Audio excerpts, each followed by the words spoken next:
Many thanks for staying with us on the newsroom. I am Mary Kanu.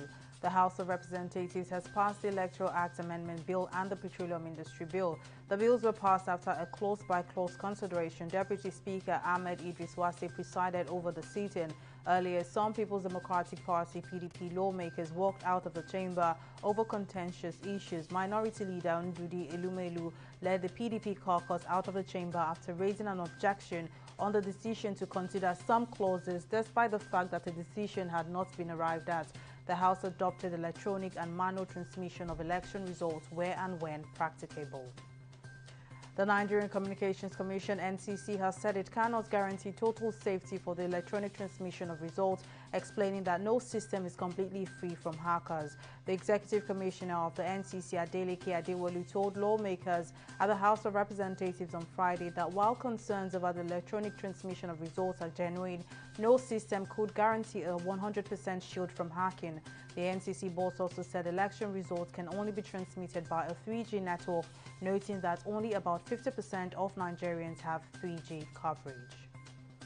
And in a dramatic U-turn, the People's Democratic Party (PDP) on Friday in Abuja withdrew a suit seeking to unseat Zamfara Deputy Governor Mahadi Aliyu Gusau and his principal Governor Bello Matawale at the Federal High Court over unlawful defection. The party had earlier slated Gusau for removal from office as the Deputy Governor of the state over the same issue. However, on Friday, PDP lead counsel Kanu Agabi applied for withdrawal of the Deputy Governor's name on the ground that there was no evidence of defection from him. Following no objections from other lawyers in the matter, Justice Inyang Eden Eko ordered the removal of the Deputy Governor's name. And Governor of Lagos State Babajide Sanwo-Olu has decried rumors, misinformation and conspiracy theories against the intake of COVID-19 vaccines in Nigeria. The governor, who was represented by the Secretary to the State Government Folashade Jaji at the Southwest edition of Town Hall meeting on COVID vaccination in Nigeria, said the rumors and negative stories on the COVID-19 vaccine have affected its campaign and reduced the uptake of the vaccine in the country.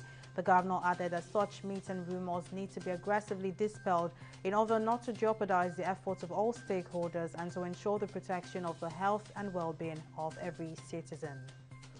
And in business, Minister of Finance, Budget and National Planning Zainab Ahmed has said the strategic partnership between the mining sector and the capital market community will enhance the competitiveness of the country's new non-oil commodities and complements the economic diversification of the federal government.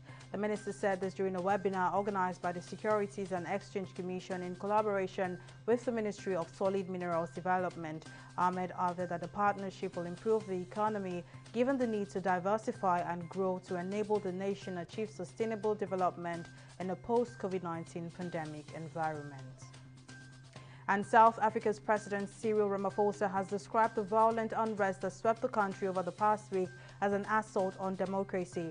Ramaphosa, on a visit to the worst-hit province of KwaZulu-Natal, where almost 100 people were killed, said it was clear the violence and looting had been planned and instigated and those responsible were being pursued, saying his government would not allow anarchy and mayhem to triumph. The violence in South Africa was triggered by the arrest of the former president Jacob Zuma, and about 25,000 troops have been mobilized to restore order. And in sport, a Ugandan weightlifter has gone missing during an Olympic training camp in Japan 1 week before the Tokyo Games open. In a statement by the event organizers, authorities have begun a search for 20-year-old Julius Sekitoleko, who failed to show up for a coronavirus test and was last seen in his hotel room by an athlete. Uganda's delegation arrived in Japan last month, headed for a pre-games training camp in the Osaka region, but a coach tested positive for COVID-19 on arrival, and other delegation members were subsequently asked to self-isolate, with a second member later testing positive.